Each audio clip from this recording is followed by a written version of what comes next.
So ayan guys, good morning. So ayan, naglalakad tayo. Papunta tayo ng Puro. So may dala akong palo mga idol. Kasi maraming iro. Maraming aso dito sa daan. So doon pa lang sa amin, sarili na ng aso, hinabol ako. So ayun.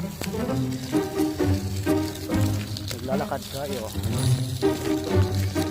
Naglalakad tayo mga idol kasi papasok tayo sa Palmenera. Dito muna ako masahin saglit mga idol.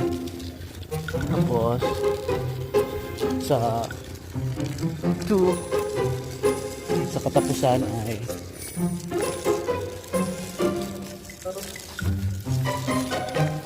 balik ako ng Carmona mga idol. So ayan, naglalakad na tayo mga idol kasi 4:50 ang alis ng sasakyan galing stock house.